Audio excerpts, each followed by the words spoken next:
So you got your plants from us, but it's still really hot. What do? Too wet and they rot in this heat, and too dry and you know what happens then.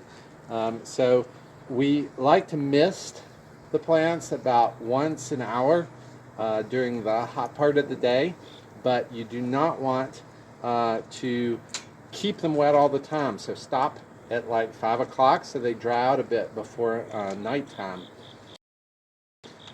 Secondly, most people have the tendency to put your plants in the shade when you get them, and that's okay for a day, but don't do it more than a day because they'll start to get really leggy, and when they get leggy, they do not tolerate the heat.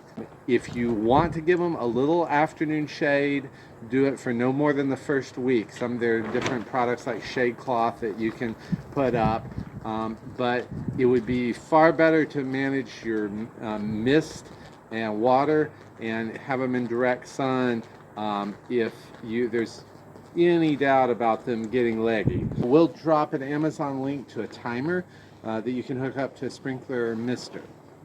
Plants that have red leaves tend to benefit more from shade to start off, so like red cabbage or red lettuce, and that's because the pigment absorbs more heat from the sun and more of the light spectrum, and thus tends to heat up more in the really hot weather. So if there's one that you're going to do a little shade or really baby, it would be something that's red.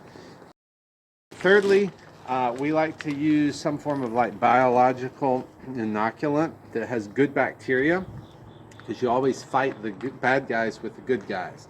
All of our plants here in the fall have good microbes, so you should be off on the right foot, but sometimes it helps to use like a compost tea that's good quality, or there's a product called Tenet, T-E-N-E-T, that's a certified organic microbial product that we like.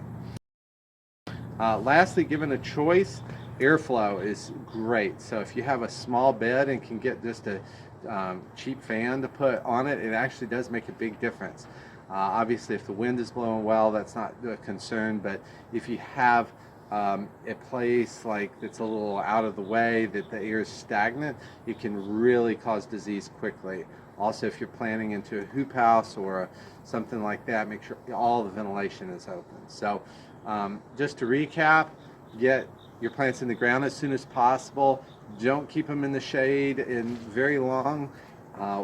Monitor your water so that they get mist to cool down during the day, but they don't stay wet. And use some good microbes if given a chance, and keep the air moving. Good luck.